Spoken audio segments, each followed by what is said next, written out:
오늘 첫눈이 내렸죠. 그런데 조금 내렸죠. 혹시 첫눈 오니까 생각나는 사람 있었습니까?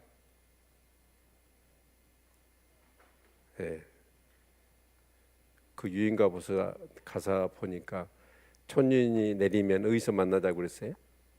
목포역 앞에서 만나자고 했나요? 자, 오늘 말씀을 통해서 은혜가 되기를 바랍니다. 우리는 전도서 말씀을 묵상하고 있지요. 모든 것이 헛되다. 오늘 또 헛된 삶이었습니까? 아니면 뭔가 보람된 하루였습니까? 해 아래에서의 삶이었습니까? 해 위에서의 삶이었는가? 참 너무나 귀한 말씀들을 매일 우리가 묵상하게 돼서 너무 고맙고, 또 그 말씀을 통해서 내 영혼을 다시 한번 추스리고 내 삶을 돌아볼 수 있어서 얼마나 귀한가라는 생각들을 오늘 내내 해보았습니다.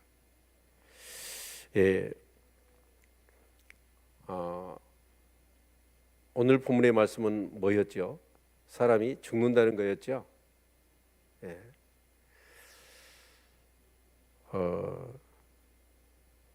지혜자나 우매자나 그 차이는 뚜렷하지요. 어둠과 빛처럼. 자, 그런데 안타깝게도 이 전도자는 솔로몬이겠죠. 솔로몬은 왕이 새로 이렇게 등극을 했습니다. 새 정권이 들어섰거든요. 그러면 뭔가 그 공약한 대로 뭔가 세상이 바뀌고 좋아질 것이라는 기대감을 갖는데 그렇지 않더라는 것이죠. 여전히 옛날 왕이 했던 것을 되풀이할 뿐이더라 라는 거고, 또 지혜자나 우매자나 다 같이 죽는다는 거예요. 그래서 그 모든 것들이 헛되고 바람을 잡는 것이었다라고 얘기를 하더라고요. 그런데 어디까지나 11장 8절까지 전도서의 말씀을 보면 해 아래서 하나님 없는 자의 삶의 모든 것이 헛되다라는 얘기였습니다. 그러나 저는 그 말씀을 이 지금 솔로몬이 계속 하고 싶은 내용이 뭐였을까요? 해 아래서의 삶은 다 똑같아요. 그래서 헛되고 바람을 잡는 것이다. 그런데 여러분 생각해 보십시오. 죽음이라는 게 우매자의 죽음과 지혜자의 죽음이 여러분 일반일까요? 틀릴까요? 저는 틀리다고 봅니다. 정말 하나님을 믿고 사는 사람은 우리가 이 살아서 어쩌습니까? 생명과 죽음에 대해서 너무 많은 것을 생각하고, 특별히 하나님의 말씀을 통해서 거기에 따르는 그런 귀한 그런 지식과 영적인 그런 정보를 얻지 않습니까? 그래서 우리가 살아있지만 살아있는 단지 육체적인 생명이 아니죠. 그것뿐만 아니라 중요한 게 뭡니까? 영적인 생명이죠. 그래서 여러분 물과 성령으로 거듭나는 것, 이건 얼마나 중요한 일입니까? 그래서 우리는 그런 영적인 그런 거듭난 생명을 가지고 있다라는 확신 가운데 우리가 믿음의 삶을 살지 않습니까? 그리고 그런 자들은 또한 어째요? 영원한 그런 생명을 공급받지요. 영생이 보장되어 있는 것입니다. 특히 믿는 자에게 있어 죽음이란 육체적인 죽음뿐만이 아니죠. 둘째 사망이 있지 않습니까? 근데 우리는 어째요? 정말 둘째 사망을 당하지 않습니다. 둘째 사망이 어디일까요? 지옥이지요. 그래서 우리는 이 땅에서 어떠한 생명으로 살았느냐에 따라서 여러분 결국 그 죽음 이후에 바로 지옥과 천국으로 갈리는 그런 결과를 얻게 되어지는 것이죠. 그래서 정말 우리 하나님을 믿는 사람들은 어떻습니까? 죽음이라는 것이 우리에게 그런 허망한 것이 아닙니다. 죽음은 어떤 것이죠? 천국에 들어가는 문이 되는 줄로 믿습니다. 아멘. 그래서 여기 계신 분들 우리가 한번 생각해 봅시다. 다 죽을 것을 알고 있지요. 여기 계신 분들은 100년 안에 다 죽을걸요. 자, 그런데 우리는 죽을 것을 알아요. 죽을 것을 알지만 지금 안 죽는다고 생각하는 거예요. 그러다 보니까 이 죽음에 대해서도 잘 모르고 있고 준비가 안 돼 있는 거예요. 그런데 분명한 것은 우리가 원치 않든 원하든 간에 죽음은 우리에게 찾아올 것이고, 그리고 그 죽음을 준비한 사람들, 그런 사람들과 그렇지 않는 사람의 삶의 이 땅에서의 차이는 너무나 분명할 것입니다. 그래서 저는 하나님 나라 갈 수 있는 사람이 누굴까 생각해 볼 때 오늘 말씀에 이런 어떤 깨달음이 있더라고요. 죽어서 갈 천국을 이 땅에서 살아가는 사람만이 천국에도 들어갈 수 있다. 그렇게 받아들여지더라고요. 여러분, 죽어서 갈 천국을 이 땅에서 살아가시는 여러분이 되시기를 바랍니다. 그게 하나님을 믿고 하나님의 법을 따라서 정말 우리가 살아가는 것 아니겠습니까? 그런데 죽음도 그렇지만 이 세상에 종말이 있을까요, 없을까요? 네, 종말이 있지요. 그냥 불교의 윤회 사상처럼 돌고 도는 세상이 아닙니다. 우리 기독교 역사가는 하나님이 알파 오메가이듯이 시작이 있으면 끝이 있다라는 것을 믿는 사람이죠. 그래서 성경은 곳곳에서 어떤 얘기를 합니까? 이 세상에 마지막이 있을 것이다 라고 말씀하시죠. 그래서 이 세상은 무너지게 돼 있습니다. 그리고 새 하늘과 새 땅이 다시 이 땅에 임하게 될 줄로 믿습니다. 그래서 예수 그리스도를 믿고 구원받아 이 땅에서 진실하게 믿는 사람들, 그런 사람들은 반드시 어디 가냐면 천국에 가게 될 것입니다. 아멘. 그런 사실들이 사실은 성경에 그 많은 부분들에 기록이 되어져 있는 것을 우리가 볼 수가 있죠. 그래서 사실은 이제 지금 이사야서의 말씀을 보면 아마 이사야의 활동 시기가 우시야 왕부터 시작해서 바로 히스기야 왕 때까지이지 않겠습니까? 그런데 그런 상황 속에서 일어난 사건을 통하여서 무엇을 보여주고 있냐면 마지막 시대의 심판까지 이 이사야는 내다보고 있다는 사실을 우리는 놓쳐서는 안 될 것입니다.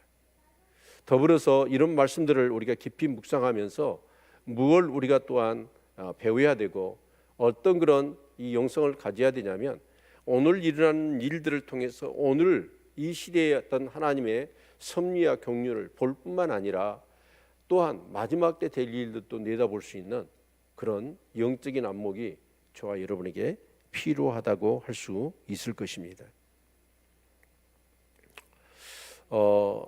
여러분, 마지막 때는 어떤 일이 날까요? 지금이 말세의 진말이라고는 하지만 그 데살로니가 전서에 보니까 후서에 보니까 잘못된 그런 종말론이 판을 치고 있었습니다. 그래서 사람들이 자꾸 종말이 온다는 거예요. 그러니까 곧 종말이 올 것처럼 옛날 우리 1900 몇 년이죠? 92년인가요? 12월 28일인가 주님이 재림한다고 해서 다미 송교회가 굉장히 무리를 일으켰잖아요. 그러듯이 데살로니가 교회에도 그런 일이 있었습니다. 그래서 데살로니가후서 2장을 한번 봐볼까요? 우리 같이 한번 읽겠습니다. 데살로니가후서 2장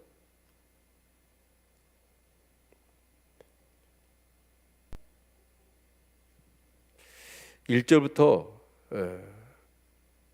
3절까지 같이 한번 우리 한 목소리 읽도록 하겠습니다. 시작. 형제들아, 우리가 너희에게 구하는 것은 우리 주 예수 그리스도의 강림하심과 우리가 그 앞에 모임에 관하여 혹 용으로나 혹 말로나 혹 우리에게서 받았다는 편지로나 주의 날이 이르렀다고 시동심하거나 두려워하거나 하지 아니할 그것이라. 누가 아무렇게 하여도 너희가 미혹하지 말라.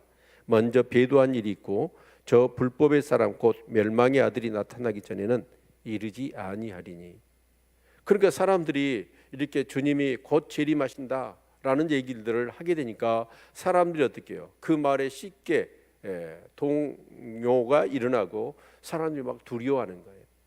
그래서 사도 바울은 뭐라고 얘기냐면 누가 아무렇게 말을 그렇게 하더라도 혹 영으로나 또 혹 말로나 아니면 어떤 편지로나 주님이 재림하신다는 얘기를 하게 될 때는 너희들이 그렇게 동요하거나 두려워하지 말아라 라는 얘기죠. 그러면서 반드시 주님 재림 전에 가장 명백하게 일어날 사건 두 가지를 얘기합니다. 그 첫 번째가 뭐죠?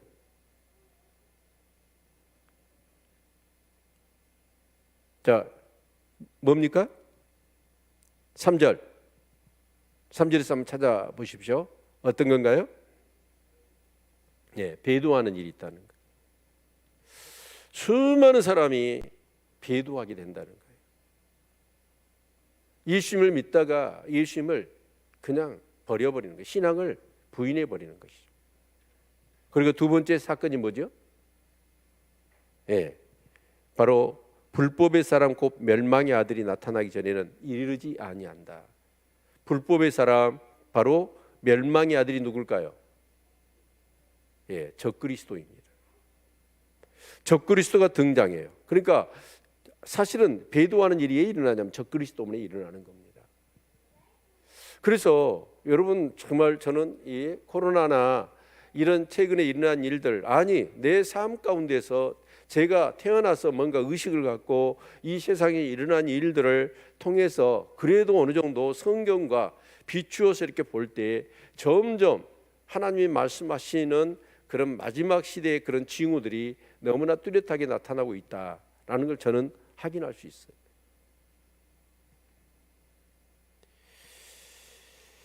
제가 볼 때는 적그리스도가 바로 설 겁니다. 근데 그때는 아마 이런 배경이지 않을까요?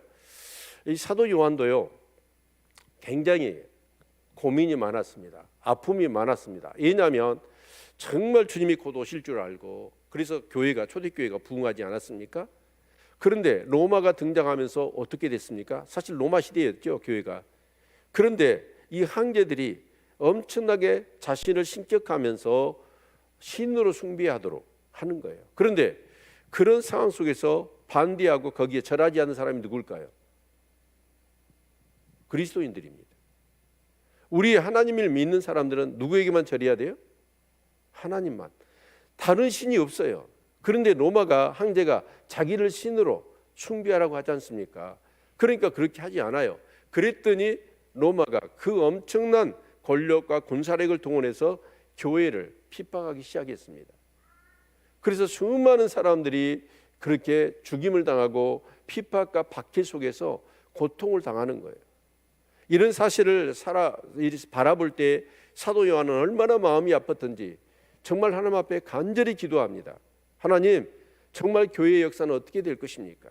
하나님 이렇게 말씀하셨는데 어떻게 해야 됩니까? 라고 하는 그런 생각들이 있어서 하나님 앞에 간절히 기도합니다. 그랬더니 하나님이 그 사도 요한의 영을 하나님 나라로 이끄셨지요. 그래서 사도 요한이 어떻게 되죠? 천국으로 올라갔어요. 올라갔더니 정말 23장로와 천군 천사가 그 하나님을 찬송합니다. 정말 뭔가 막 혼이 빠져나갈 정도의 엄청난 그런 이 찬양이 하나님 앞에 올려지는 거예요. 그런데 봤더니 하나님 보좌에 하나님이 앉아 계신데 그 손에 오른손에 뭐가 들려있죠? 책이 하나 들려있는 거예요. 근데 그 책의 내용 속에 뭐가 들어있냐면 앞으로 될 일, 반드시 될 일, 속히 될 일이 기록되어 있는 거예요. 그래서 정말 하나님의 교회가 어떻게 되고 하나님의 백성들이 어떻게 될 것이냐, 정말 이 세계 역사는 어떻게 될 것이냐라고 하는 그런 절박한 마음으로, 그런데 그 책을 열어보면 펴보면 어떻게 됩니까? 그게 두루마리죠. 근데 그것을 펴보면 앞으로 어떻게 될 것인가가 상세하게 기록이 되어 있을 텐데 그 인을, 봉해져 있는 인을 뗄 사람이 없는 거예요. 그래서 사도 요한이 어떻게 합니까? 통곡을 하지 않습니까? 그런데 한 천사든지 천사가 나타나서 뭐라고 얘기해요? 그 인봉을 뗄 자가 있다는 거예요. 그 뗄 자가 누굽니까? 바로 예수 그리스도시요. 그래서 예수 그리스도께서 그 두루마리가 인이 쳐져 있어요. 봉해졌어요. 근데 인을 뗍니다. 7인으로 쳐져 있는데 첫째 인을 떼고 둘째 인을 떼고 셋째 인을 떼고 일곱째 인을 떼고, 그랬더니 어째요? 계속해서 그 책 속에서 7 대접재앙이 쏟아지고 7 나팔 대접재앙, 그 나팔 재앙이 쏟아지잖아요. 그게 바로 요한계시록 아닙니까? 그래서 앞으로 될 일들을 이 사도 요한이 보고 온 거예요. 그래서 성경에 딱 기록해 놓은 겁니다. 아멘. 근데 사도 요한뿐만이 아니죠. 여러분 성경에 보면 다니엘도 그렇고요, 에스겔도 그랬고, 스가랴도 그렇고, 오늘 이사야도 마찬가지입니다. 그런 어떤 마지막에 될 일들, 그 마지막에 될 일들을, 그 당대에 될 일을 통해서 마지막에 될 일들을 내다보는 그런 어떤 사람들이었던 것을 우리가 알 수 있는 것이죠. 그래서 제가 볼 때는 그렇습니다. 뭐 몇 번 얘기를 드린 것 같지만 제가 요한계시록을 강해를 하고 제가 살아신견에 느끼고 경험했던 모든 것들과 같이 종합해서 또 여러 책들을 읽어보고 여러 설교를 들어보고 그런 결과로 앞으로 마지막 될 일이 어떤 것이냐면 제가 볼 때는 그런 거예요. 아마 가장 먼저 이 지구상에 무슨 문제가 생기냐면 기후, 자연 재해가 엄청날 겁니다. 그래서 처처에 전쟁과 기근과 재난과 난리의 소문이 더해질 거라고 그랬잖아요. 그래서 그렇게 여러분 이 기상이변이랄지 지진이 일어난다 할지 이런 엄청난 재앙 수준에 해당되는 그런 부분들이 지구 곳곳에 일어날 것입니다. 자, 그렇게 일어나면 어떻게 될까요? 그 뒤의 내용은 그러니까 인을 떼고 대접재앙과 나팔재앙의 내용들을 종합해 보면 그렇게 엄청난 재앙이 일어나면 어떻게 될까요? 각 나라가 사실은 경계라는 것이 사슬처럼 엮여 있지 않습니까? 그래서 이번에 우크라이나 전쟁도 보니까 미사일을 어느 나라에서 만들려고 했는데 거기에 핵심 부품이 다른 나라에 있어, 적국에 있는 거예요. 그러니까 미사일을 못 만들어. 그러니까 지금은 그렇잖아요. 여러분 미국이 중국이 지금 어디를 치려고 그러죠?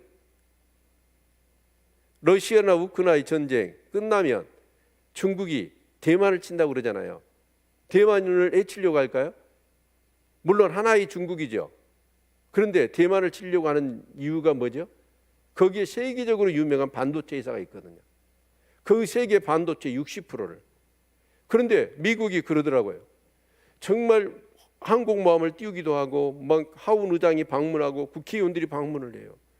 그러면서 공개적으로 얘기를 합니다. 그래서 만약에 중국이 전쟁을 일으킨다면 그 인력을 다 빼가고 그 TSM인가요? 그 반도체 회사를 어떻게 해요? 폭파시켜 버린다잖아요. 왜 그럴까요?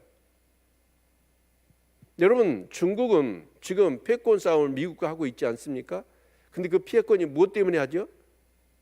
야, 누가 세상에서 센가 보자, 그 얘기인가요? 아니요, 절대 그렇게 어리석게 싸움하지 않습니다. 여러분 그 싸움은 무엇 때문일까요? 여러분 경제권입니다. 여러분 2차 세계대전이 끝나면서 영국이 패권을 잡았는데 그때 영국의 파운드화가 세계의 화폐였습니다. 근데 영국이 이제 자기가 망하게 생겼잖아요. 그래서 미국을 끌어들여요. 미국을 끌어들이면서 자연스럽게 전쟁을 통하지 않고 패권이 넘어간 때는 2차 대전뿐이랍니다. 그래서 영국이 미국한테 패권을 넘겨주죠. 그래서 미국이 어째요? 세계 패권을 잡아요.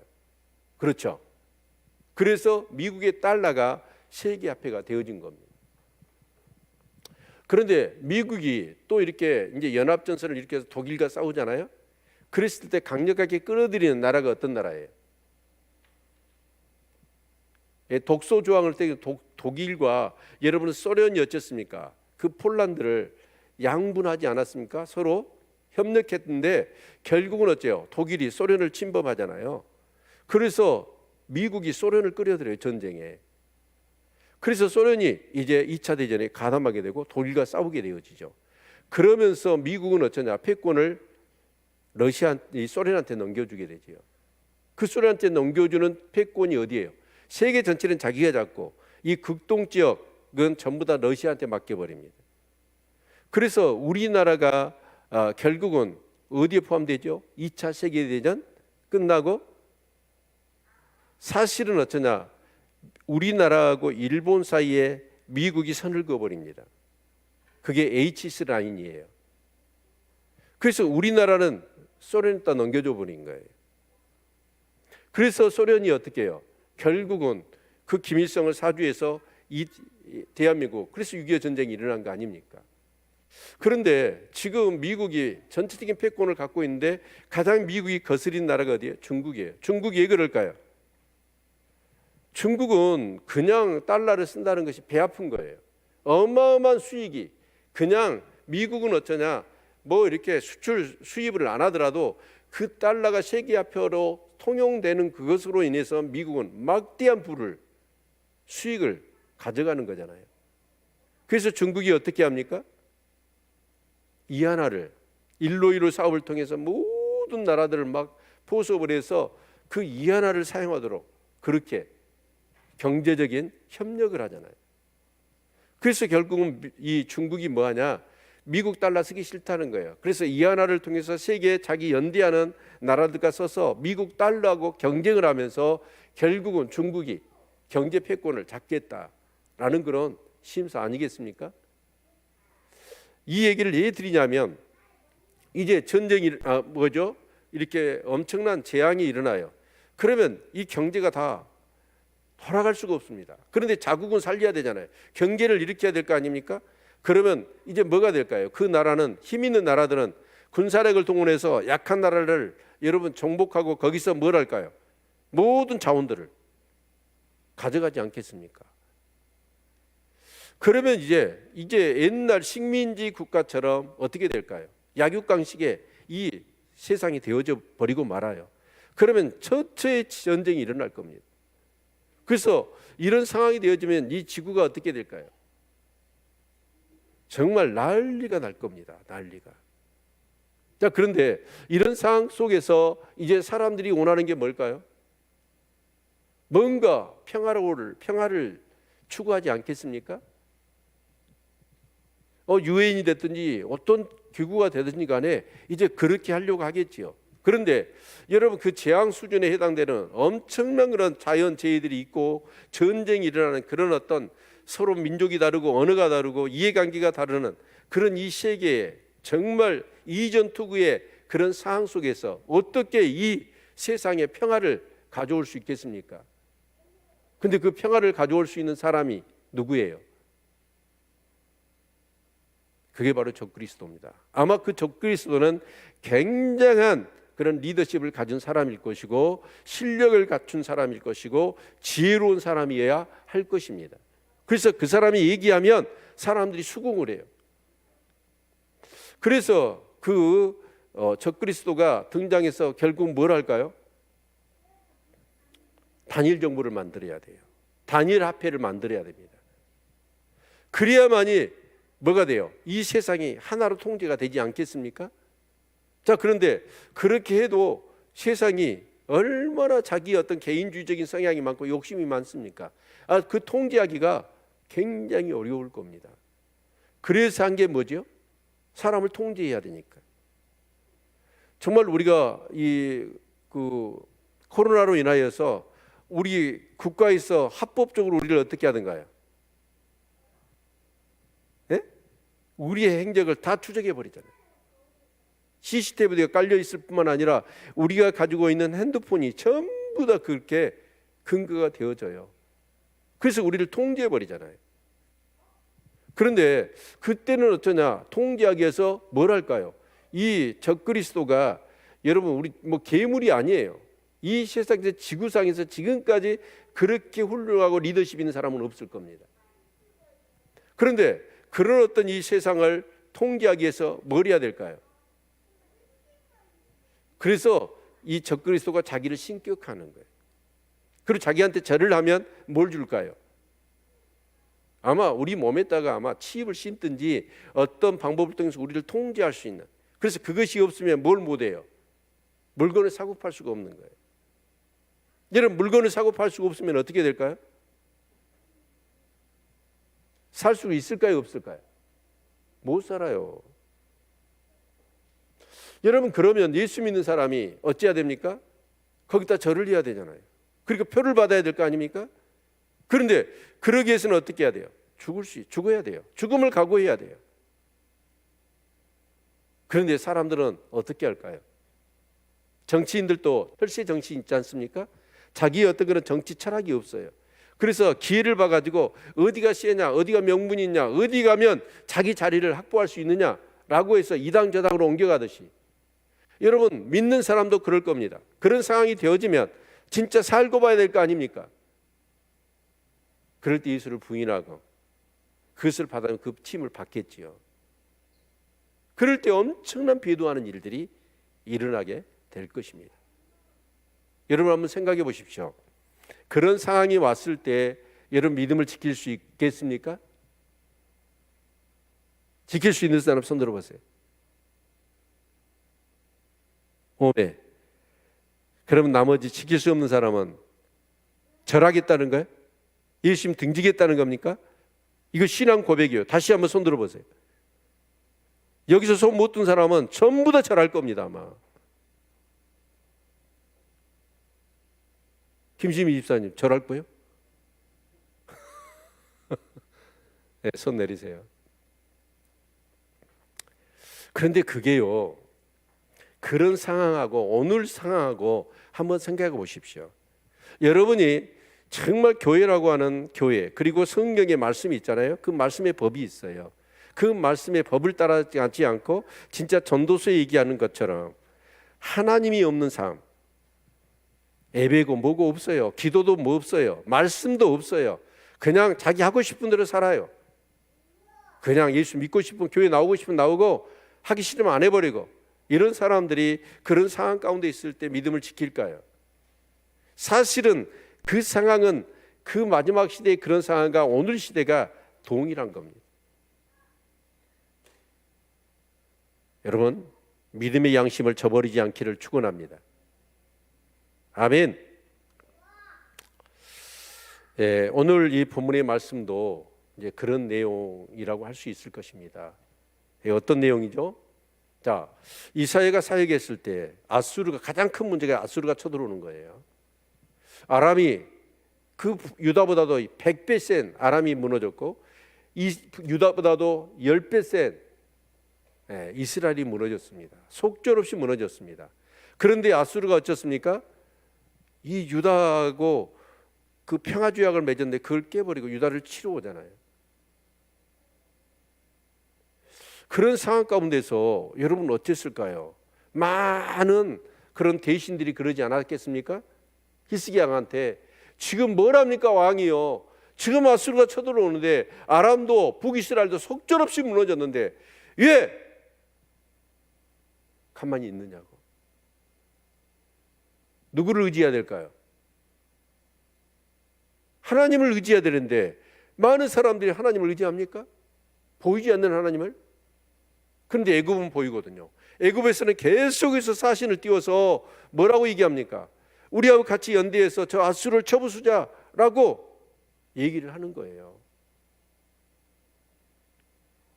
그런데 하나님은 그렇죠. 이사야한테 뭐라고 그랬어요? 절대로 아수르가 쳐들어오면 뭐 하라고 그랬어요? 어디로 모이라고 그랬어요? 어디로? 예루살렘에. 예루살렘에 뭘 두신다고 그랬어요? 너희를 시험하는 돌, 그 기초석을 둔다고 그랬잖아요. 그 기초석이 뭐예요?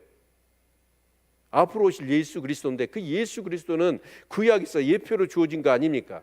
그래서 그 예수 그리스도는 누구냐면 말씀이에요. 아멘. 그래서 그 말씀을 의지해서 그 믿음 있는 사람들은 어떻게 할까요? 바로 예루살렘에 모여든 거예요. 근데 믿음이 없는 사람은 전부 다 어디로 가요? 애굽으로 가는 거예요. 근데 신기하게도 아수르가 유대하고 평화협정을 맺어서 그랬는지는 모르겠지만 유다를 친 게 아니라 아수르가 누구를 먼저 칩니까? 애굽을 먼저 쳐버려요. 그래서 애굽으로 도망간 사람들은 그 이사야가 예언한 것처럼 그 수수께끼 같은 애굽을 의지하지 말라라고 했는데 애굽을 의지하여 애굽으로 도망간 사람들이 다 죽임을 당하고 줄줄이 역해서 포로로 끌려가잖아요.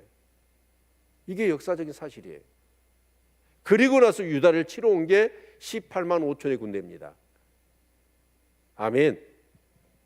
근데 18만의 5천의 군대 겹겹이 에워쌌습니다. 예루살렘 성을. 그런데 하룻밤 사이에 그 아수리의 18만 5천 군대가 뭐가 됐어요? 송장이 돼버렸어요. 여러분, 그러니까 결국은 그 상황도 똑같아요. 아수르가 쳐들어와요. 적그리스도의 상황과 똑같은 거예요. 여러분, 살았다 할 것이 없어요. 그런데 그들은 뭐하냐? 그 예루살렘에 모인다고 그 아수르 군대의 공격과 이 모든 것들을 이겨낼 수 있습니까? 세 발의 피지요.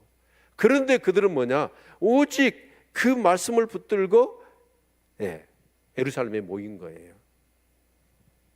그 믿음이 있어야 된다는 거예요. 그러니까 이 히스기야 시대의 아수르의 침략의 그 내용은 뭐냐면 그 당대에 일어난 사건이고 그 일어난 사건을 통해서 뭘 보여주는 거예요? 이 앞에 그래서 말씀드렸잖아요.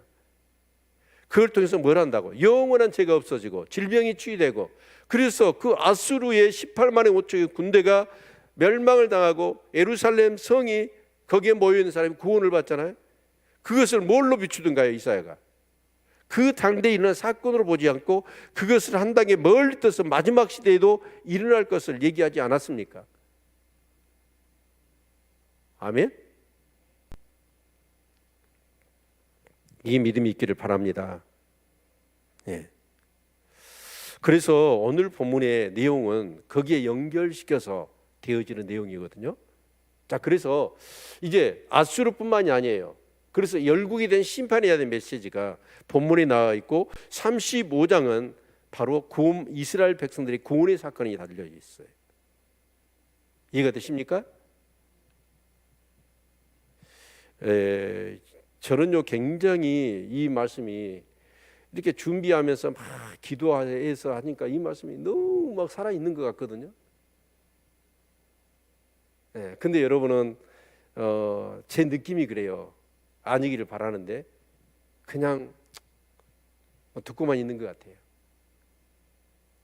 그래서 오늘 중요한 말씀이 16절입니다. 16절 같이 한번 진짜 우리 영혼을 깨끗하게 하고 이 하나님의 말씀을 진짜 내 영혼이 두렵고 떨림으로 받고자 하는 마음으로 이 16절의 말씀을 같이 읽도록 하겠습니다. 시작.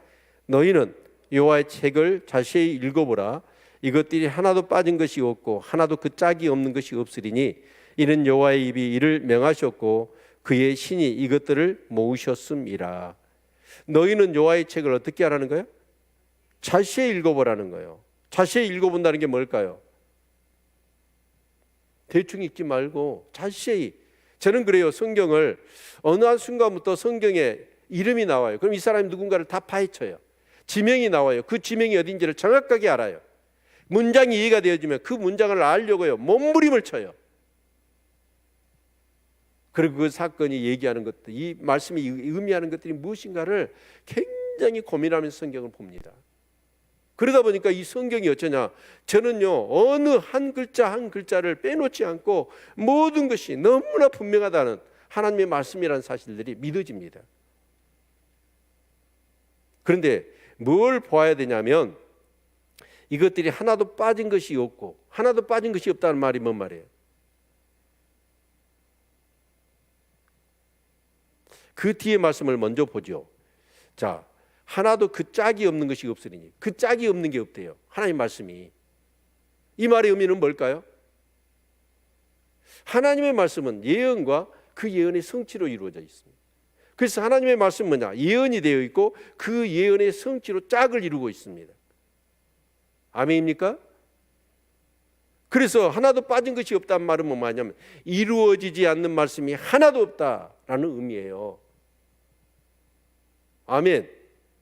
우리 다니엘서를 우리가 보지 않았습니까? 다니엘은 BC 600년도에서부터 500년도의 시대의 사람입니다. BC. 그런데 그 다니엘이 느부갓네살의 꿈을 풀어주면서 예언을 하잖아요. 자, 신상이 있어요. 머리는 금이고 가슴은 은이고 배는 옷입니다. 다리는 철이고 그리고 발은 뭐였어요? 발가락은, 팔과 발가락은 철과 흙이었거든요. 그런데 어떤 뜨인 돌이 일어나서 어디를 치든가요? 머리를 치든가요? 발을 치든가요? 발가락을 쳐버려요. 그랬더니 그 신상이 어떻게 해요? 산산조각 나버리잖아요. 그러면서 풀기를 뭐라고 그랬어요? 이 금 머리는 누구라? 바벨론, 당신 바벨론입니다. 근데 은가슴은 누구라고? 메데 페르시아라고. 너 배는 뭐라고? 헬라라고. 그 철다리는 누구라고?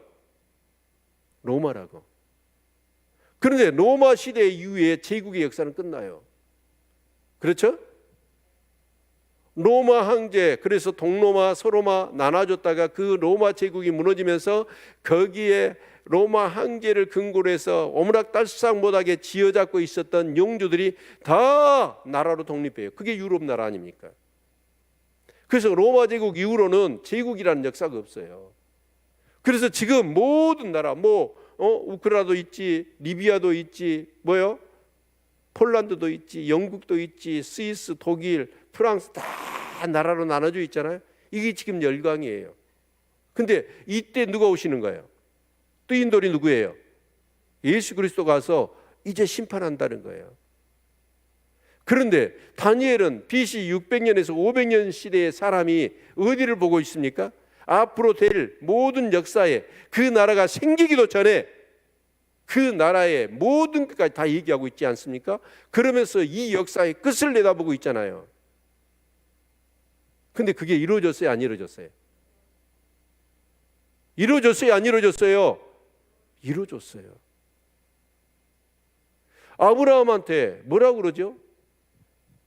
네 자녀들이 다른 나라에 그 나그네가 되고 종이 될 거다. 그러나 4대 만에 너희들이 어떻게 될 거다? 큰 재물을 가지고 그곳에서 나올 거다라고 얘기했잖아요. 여러분, 우리가 성경의 역사를 잘 기억해야 되는데 성경은 역사입니다. 자, 그럼 아브라함이 어느 시대 사람이에요? BC로 얘기한다면. 이런 걸 모르고 성경을 보니까 어쩌냐면 그냥 흘러가는 물에다가 성경 보는 거예요. 그러니까 성경이 빼대가 없어. 깊이가 없는 거예요. 역사적인 사실이란 인식이 그게 확인을 못해. 그러니까 이 성경이 어째요? 더 신뢰할 수 있는 것이 못 되는 거예요. 여러분, 아브라함은 BC 2000년도의 사람입니다. 그럼 모세는 BC 몇 년도 사람일까요? 아니 430년 만에 나온다고 그랬잖아요. 그럼 몇 년도 사람이에요? 1500년도 사람이에요. 여러분, 그러면 다윗은 어느 시대일까요? BC로 따진다면. 여호수아가 이제 가나안 땅 정복했어. 그리고 사사시대를 지내서 앙정시대가 지나고 2대 왕이 다윗이지 않습니까? 1000년도 사람이에요. BC. 아멘. 남유다가 언제 망해요? BC 586년에 망해. 이런 것들을 여러분 머릿속에 가지고 있어서 여러분 이 성경을 봐야 돼. 와, 나 진짜 가슴이 터져 죽으려고 하네 지금. 그래서 여러분 성경, 아브라함이 500년 전에 얘기했는데 그대로 일어나잖아요. 성경에 어느 말씀, 여자의 후손이 온다고 그랬잖아요. 그 여자의 후손이 어떻게 오든가 정확하게 오시지 않습니까? 그러니까 하나님의 말씀은 하나도 어째 빠진 것이 없을 뿐만 아니라 하나님 말씀은, 예언하신 말씀은 반드시 성취라고 하는 짝을 이루고 있다는 거예요. 아멘입니까? 이것을 여러분요, 제가 얘기해 주는 것을 그냥 듣고 그런가비요 그러면 믿음이 안 생겨요. 근데 여러분이 찾아봐야 돼.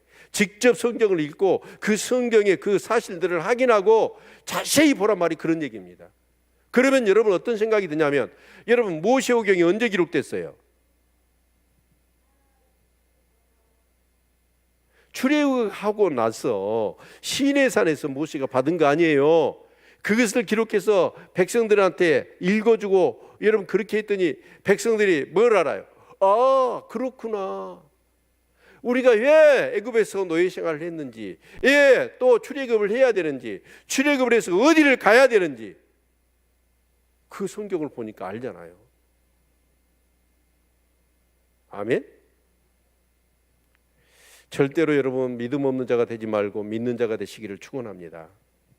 제가 볼 때는요, 이게 지금 수요일 공예배인데 공예배에 특별한 일이 없는데도 예배에 참석하지 않는 사람, 이 사람은 영이 살아있는 게 아니에요.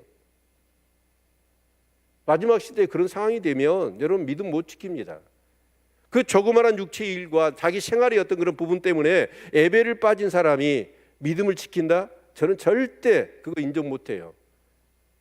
할 수가 없습니다. 맨날 타협하고 맨날 그럴 뿐이지. 여러분 하나님 말씀을 제대로 볼 수 있기를 바랍니다. 그래서 그 믿음이라는 게 그냥 단지 지식으로 믿는 믿음이 아니에요. 이런 어떤 성경에 대한 사실을 확신하면서 그 믿음이 있는 사람은 정신이요, 여러분 정말 똑바로 어떻게 하든지 말씀대로 살고 싶어요. 예, 말씀 하나가 빠진 게 없고 짝을 이루어서 그 예언이 그대로 성취된 건데 말씀대로 살아야지. 예배 빠지면 되겠어요, 안 되겠어요? 예?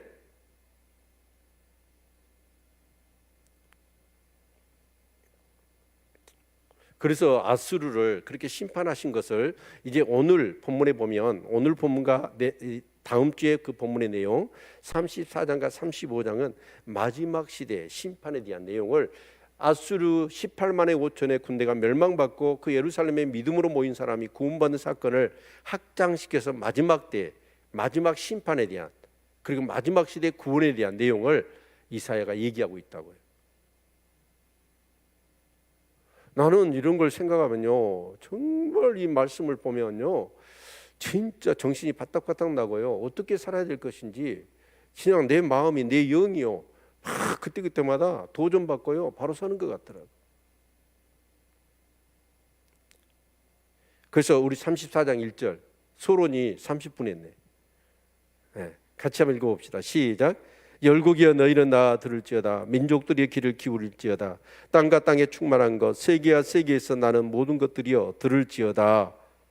열국이 들으라는 거예요. 민족들이여 들으라는 거예요. 그리고 땅과 땅에 충만한 것, 세계와 세계에 나는 모든 것, 사람뿐만 아니라 살아있는 그 자체, 식물이든지 동물이든지 모든 것은 귀를 기울여 들으라는 거예요. 왜 그럴까요? 하나님의 심판이 우주적으로 임하거든요. 2절 같이 읽습니다. 시작. 대저 여호와께서 만국을 향하여 진노하시며 그들의 만군을 향하여 분내사 그들을 진멸하시며 살육케 하셨은즉. 대저 여호와께서는 만국을 향하고 만군을 향하여 진노하신대, 분을 내시고. 왜 그럴까요? 하나님을 없다고 그러고 하나님을 믿는 사람들을 핍박하지 않았습니까? 아수르가 하나님의 백성들을, 하나님의 도성을 그냥 짓밟아 버리려고 그러지 않았습니까? 그 적그리스도 마지막 시대에 하나님을 무시하고 하나님을 없다 하며 자기를 하나님으로 여기며 자기한테 절하라고 하지 않았습니까? 그렇게 말을 듣지 않고 하나님을 진짜로 섬기는 사람들을 죽이고 박해하고 핍박하지 않았습니까? 그런 자들에 대한 하나님의 심판이 있을 거예요. 하나님의 말씀을 믿지 않고 하나님을 믿지 않는 사람들. 그래서 3절에 그 살육당한 자는 내어 던진 바 되며 그 사체의 악취가 솟아오르고 그 피에 산들이 녹을 것이며. 예, 그 살육당한 자, 가령 예를 들어봅시다. 여러분 진짜 18만 5천이 하룻밤에 다 죽었어요. 그 시체가 어떻게 될까요? 얼마나, 여러분 사람 썩는 냄새가 진짜, 제가 옛날에 그 쥐 한 마리가 있어서 이렇게 죽어 있어서 이렇게 떠들어 봤어요. 그래서 딱 들었더니 그 뱃속에 구더기가 우글우글 거리더라. 우악! 구역질이 나더라. 근데 우리 사람 죽으면 어떻게 될까요? 18만 5천 명이 죽었는데 그 핏물이 아마 골짜기에 강이 돼서 흘렀을 겁니다. 그 시체의 썩은 냄새들과 그 모든 것들이 얼마나 진동했을까요? 근데 마지막 시대 되면 그 아수리가 18만 5천이 멸망당하는 그 사건을 통해 마지막 시대, 그렇게 하나님의 무서운 진노의 심판이 있을 것이라는 거지. 그리고 4절, 하늘의 만상이 사라지고 하늘들이 두루마같이 말리되 그 만상의 세잔함이 포도나무 잎이 마른 것 같고 무화과 나무 잎이 마른 것 같으니라. 하늘의 만상이 사라진다는 게 뭐예요? 만상이 뭐예요? 하늘에 있는 해, 달, 모든 별들을 얘기하는 거예요. 그러면서 하늘들이 두루마같이 말린다. 이 요한계시록에 보면 그 하늘이 그 종이처럼 말린다고 그랬잖아요. 그걸 그대로 이사야가 얘기를 해. 근데 저는요, 이것도 우리가 한번 생각해요. 여러분, 해, 달, 만상들이 사라져버린대요. 별들이, 우주 전체가 사라져버린대요. 그리고 하늘이 종이축처럼 말려버린대요. 이걸 어떻게 이해하세요?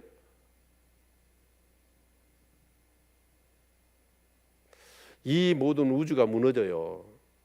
지구만 어떻게 해서 심판이 임한 게 아니라, 그리고 새 하늘과 새 땅이 온다고요. 예, 동의를 안 하시네.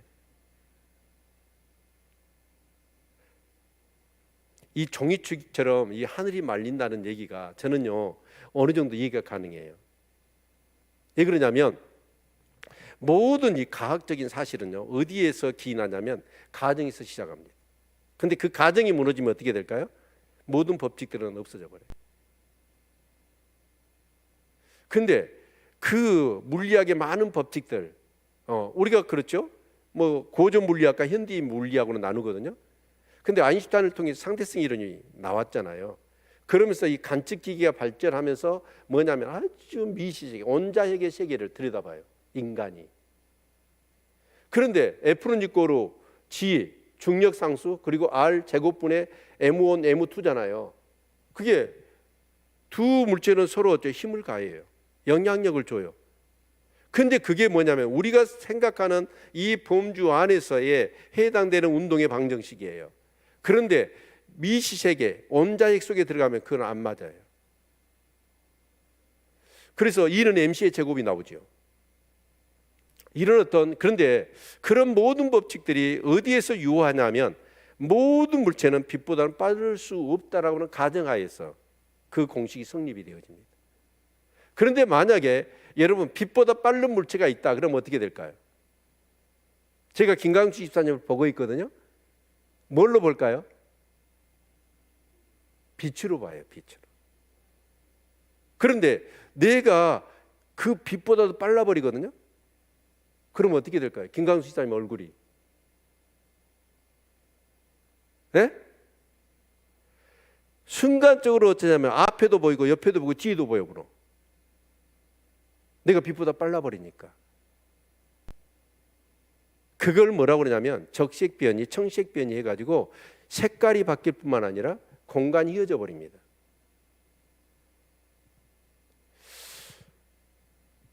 그 물체는 그대로 있거든요. 근데 공간이 휘어져 버리고 색깔이 변해 버리더라고요. 그런데 저는 그렇게 생각합니다. 종이축이 말리고 우주 전체가, 하나님이 이 세상을 창조하셨는데 그걸 없앴다가 다시 창조하시는 것을 할 수 있을까요, 없을까요? 예? 할 수 있어요. 그래서 여러분 그 하나님이 세상을 심판할 때 그 심판은 뭐냐? 여러분 단지 지구상에 있는 악당들을 싸그리 그냥 없애버리고 여기에 다시 새로운 세상이 열리는 게 아니라, 여러분 요한계시록 얘기하고 있잖아요. 새 하늘과 새 땅이에요. 믿으십니까? 아멘 좀 크게 하세요. 믿으세요? 아니 제가 다른 얘기 했잖아요. 요한계시록 얘기하고 새 하늘과 새 땅이 온다잖아요. 그래서 신천지가 난리 아닙니까 지금?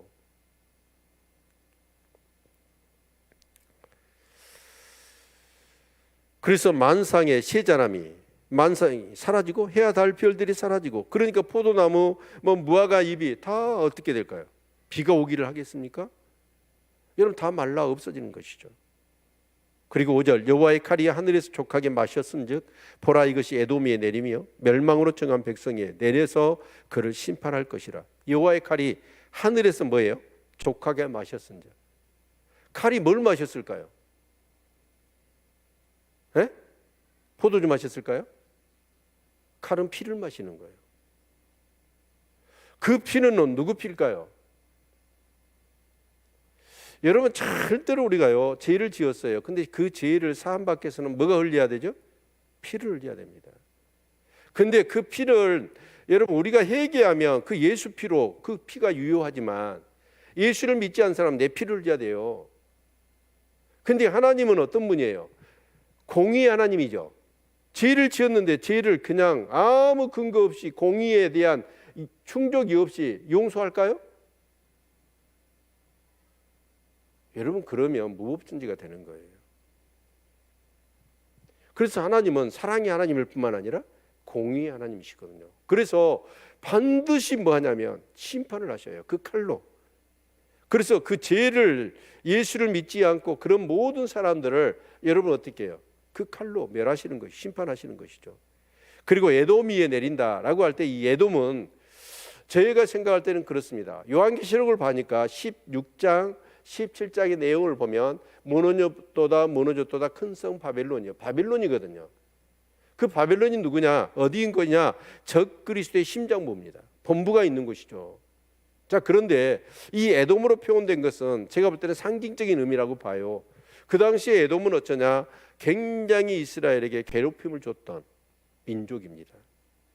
네. 그리고 실제적으로 그 예수님 당시에 유대인의 왕이 누구였습니까? 헤롯이었습니다. 근데 헤롯이 어느 족속이죠? 에돔 족속이었습니다. 이런 근거를 통해서 결국은 뭐냐면 바로 이 에돔은 이 요한계시록에 나와 있는 바벨론과 같은 똑같은 적 그리스도의 어떤 그런 주체가 되어지는 그런 나라였다라고 정의할 수 있겠지요. 그래서 이 여호와께서 이제 수양의 콩팥 기름의 윤택한 이는 여호와께서 보스라가 어디냐면 에돔이라고 하는 나라에 있어서 가장 큰 도시, 수도 같은 곳입니다. 그래서 보스라에서 희생을 내시며 에돔 땅에서 큰 살육을 행하심이라. 들수와 송아지와 숫소가 한 가지로 도살장에 내려가니 그들의 땅에 피에 취하며 흙의 기름으로 윤택하리라. 반드시 여러분 우리 죄를 사하기 위해서는 뭐가 있어야 돼요? 피를 흘려야 돼요.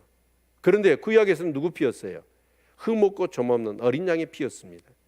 그래서 반드시 죄를 지은 사람은 죄를 속하기 위해서는 뭘 해야 될까요? 여러분 속죄제와 번제를 드려야 했습니다. 자, 오늘 신약 저와 여러분은 누구 피를 의지하죠? 예수님의 피를 의지해요. 그래서 우리는 제사를 드리지 않아요. 한 번에 영원한 제사를 예수님이 드려주셨지만 우리가 하나님 앞에 나와서 예배드릴 때는 반드시 뭘 해야 돼요? 만일 우리가 우리 죄를 자백하면 저는 미쁘시고 의로우사 우리 죄를 사하시며 모든 불에서 우리를 깨끗게 하신다고 그랬잖아요. 우리가 자백을 하는 거예요. 그래서 예배드리러 오셔서 반드시 뭘 하셔야 하냐면 내 죄를 회개해야 돼. 자백해야 돼. 믿음을 가지고 그러시길 바랍니다. 이것이 먼저예요. 우리 주일학교에서 이걸 잘 가르쳐야 됩니다. 저는 어렸을 때 수없이 들었어요. 얘들아 너희들 교회 나오면 적어도 교회에 10분 전에는 와야 돼. 와서 제일 먼저 뭐 해야 되냐면 회개 기도해.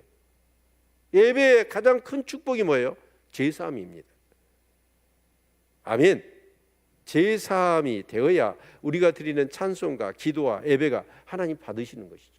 죄담에 막혀 있는데 우리가 아무리 예배를 드린들 하나님 받으시겠습니까?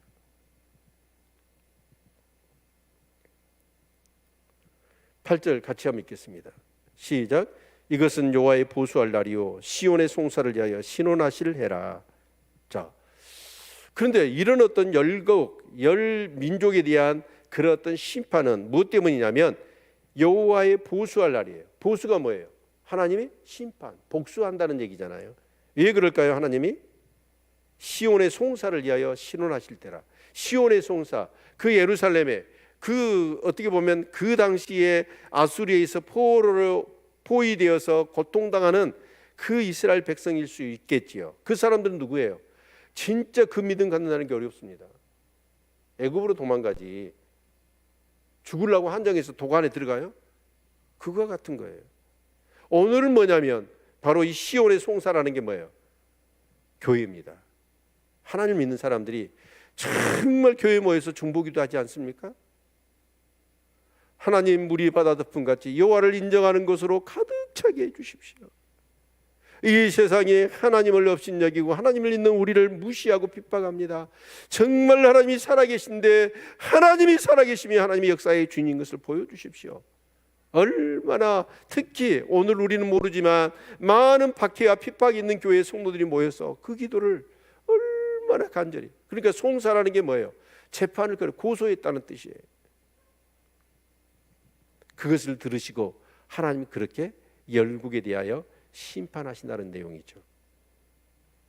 그래서 9절 에돔의 신이들은 편하여 역청이 되고 그 티끌은 유황이 되고 그 땅은 불붙는 역청이 되며 낮이야 밤에나 꺼지지 않고 그 연기가 끊임없이 떠오를 것이며 세세 향모하여 그리로 지날 자가 영영이 없겠고. 그러니까 에돔의 시내와 모든 들들이 어떻게 된다는 거예요? 그게 역청이 된대요. 변해가지고 기름덩어리가 되는 거예요. 그리고 또 뭐가 돼요? 유황이 된대요. 그 티끌은 유황이 돼가지고 거기에 불이 붙으니까 어떻게 됩니까? 완전히 불의 심판이죠. 제가 볼 때는 그 소돔과 고모라가 어디냐면 사해예요, 사해. 그 악한 소돔과 고모라, 정말 그것을 하나님이 심판하시잖아요.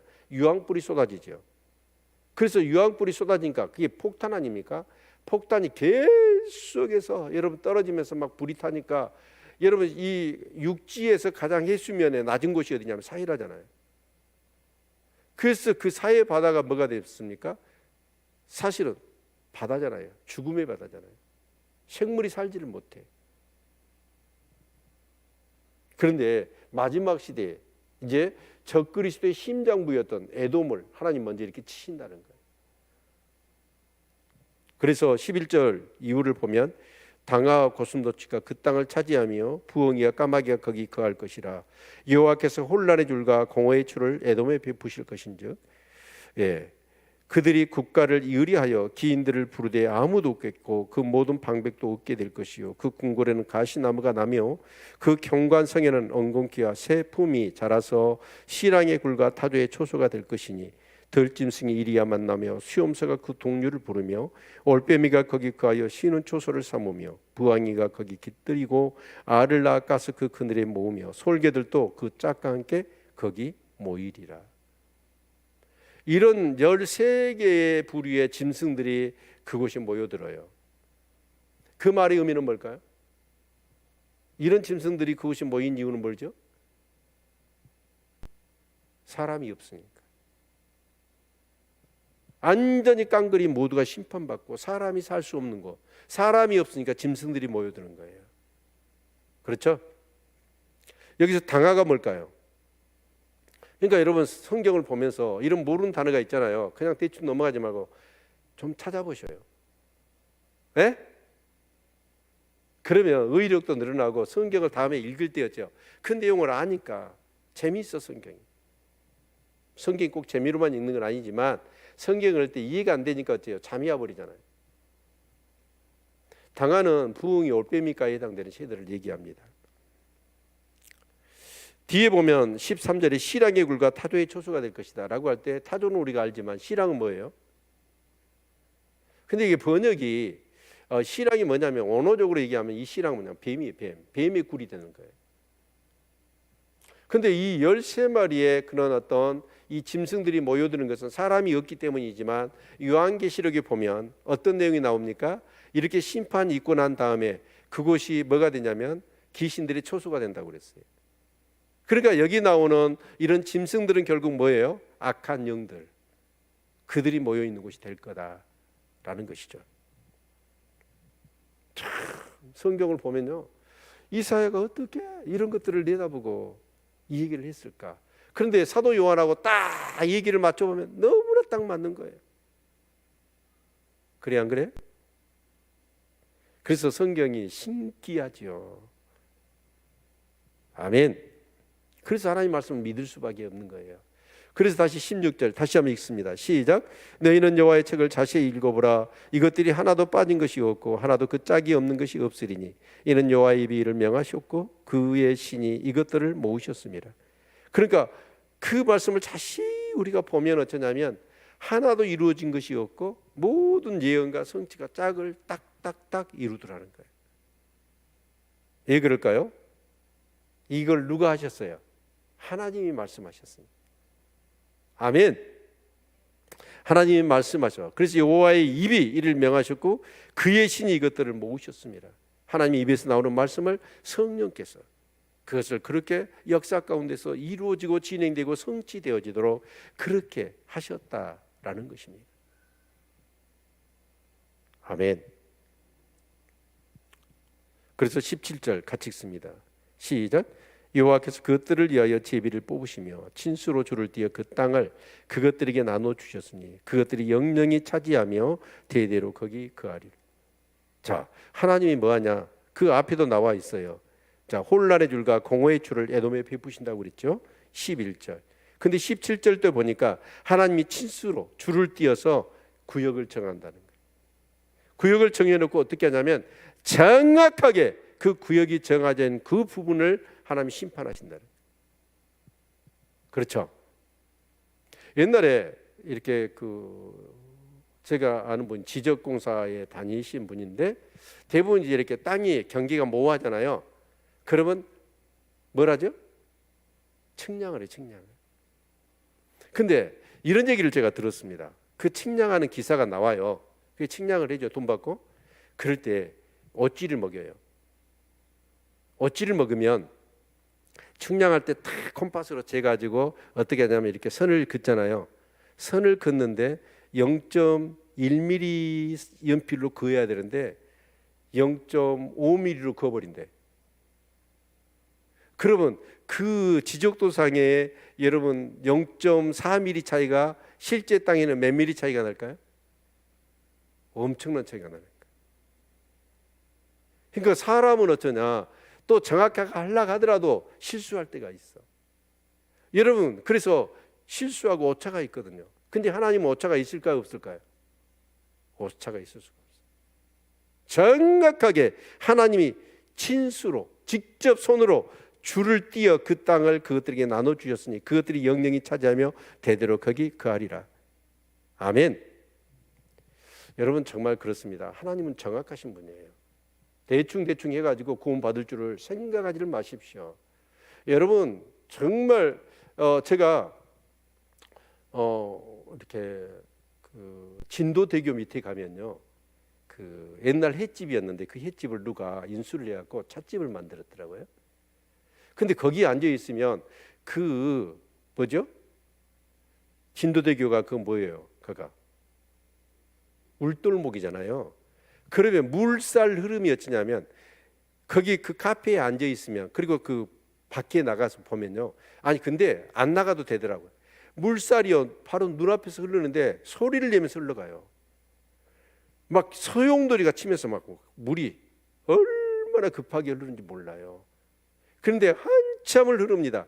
그래가지고 밀물이 딱 가잖아요. 근데 썰물이 이렇게 빠져나가요. 근데 어디가 썰물이고 어디가 밀물인지 모르겠더만 그게. 근데 다시 이제 가령 썰물이 나가고 밀물이 들어와요. 밀물이 들어올 때 보면 어쩌냐면 물은 흘러가요. 물은 지금 썰물처럼 빠지거든요. 그런데 쫙 해서 밀물이 들어오잖아요. 거기서 막 밀더라고요. 근데 겉에 물은 흘러가. 근데 물 기운은 바뀌었더라고. 그래서 물의 파도가 어떻게 되면 이렇게 치면서 치고 올라오더라고. 그래서 물 흐름을 바꾸더라고. 제가요 그거 구경하려면 거기 한 서너 시간 앉아 있어야 돼. 물 흐름이 그렇게 바뀌는. 근데 저는 그걸 보면서요 굉장히 많은 걸 생각하게 됐어요. 세상에 이 도도하게 흐르는 세속 정신의 물. 근데 진짜 예수 믿는 사람은 세상에 떠내려가면 안 돼요. 떠내려가면 안 됩니다. 히브리서에서 말씀하고 있잖아요. 세상에 흘러 떠내려갈까 조심하라고.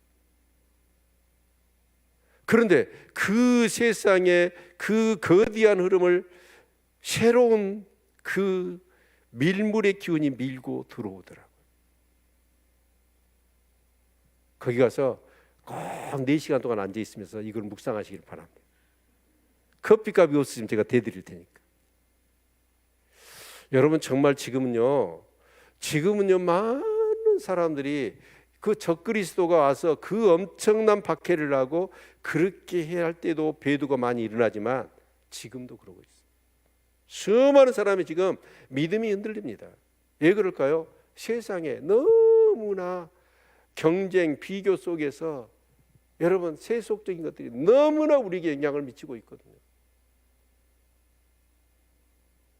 그렇게 정말 애절하게 그렇게 열심히 예수 믿을 필요를 못 느끼는 거예요. 그런데 영적인 사람은 어떨까요? 이 도도한 세상의 물결이 옛날보다 훨씬 더 세거든요. 이런 상황 가운데서 내 믿음 지키고 내 영혼의 양심을 지키려면요 예전보다도 훨씬 더 많이 기도해야 되고 훨씬 더 성령의 능력이 필요합니다. 저는 그게 느껴져요. 다 떠내려갈 거예요.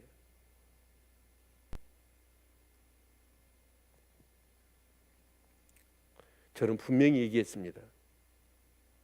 지금 오늘 신앙은 현재형입니다.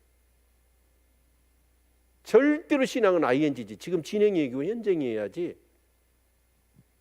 여러분 다음에 잘할 게가 없어요. 다음에 정신 차려야지. 없어요. 지금 못하면 다음에도 못하는 겁니다.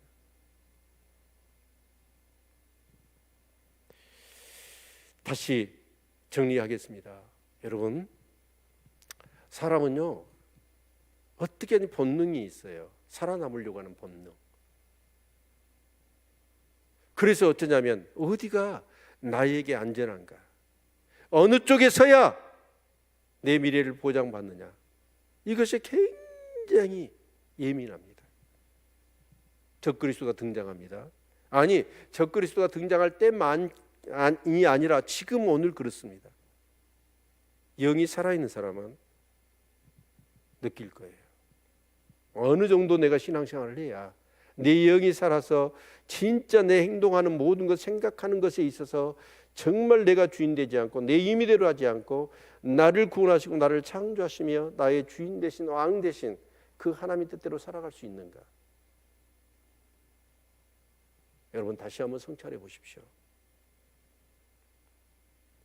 그냥 앉아 있어도 진짜 하나님의 임재가 있는 예배를 드리느냐, 그냥 예배 드리느냐. 영이 산 사람은요